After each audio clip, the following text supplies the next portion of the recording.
ya msikiti kuendelea na swala maalum ya maiti, na baadaye ni kuendelea na utaratibu wa kuelekea kijiji cha Mangapwani kwa ajili ya kusitiri mwili wa kipenzi cha Tanzania hayati Ali Hassan Mwinyi. Ndivyo hivyo maosa wa jeshi la wananchi wa Tanzania wenye cheo cha kanali wamebeba mwili huu tayari kabisa kuingiza katika msikiti huu swala ya maiti, na baadaye itafuatiwa kisomo cha hitma msikitini hapa kabla ya kuelekea Mangapani kwa ajili ya kusitiri katika nyumba ya milele ya kipenzi cha Watanzania mzee Ali Hassan Mwinyi. Naam, ndivyo hivyo kama unavyotazama maafisa hawa wa jeshi la wananchi wa Tanzania, makanali hawa wamebeba mwili wa hayati Ali Hassan Mwinyi. Waumini wamekusanyika katika lango la kuingilia Masjid Jamiu Zinjibar hapa Unguja.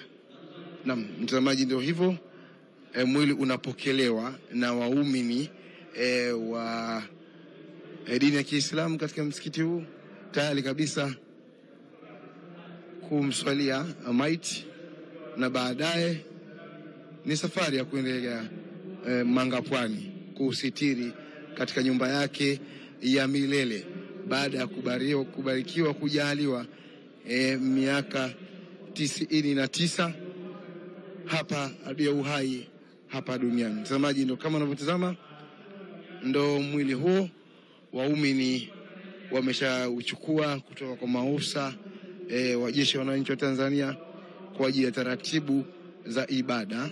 Maana hii ni swala maalum ya kumsolea maiti, ni utaratibu wa waumini wa dini ya Kiislamu kuombeana pale mmoja wao anapokuwa ametangulia mbele za haki.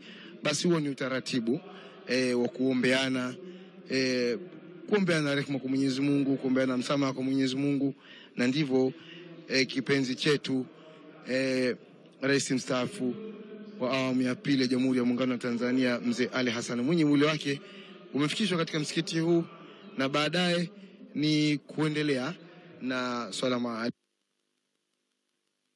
maiti, ikiwa ni utaratibu wa waumini wa dini ya Kiislamu katika kuombeana kheri, kuombea. Naam.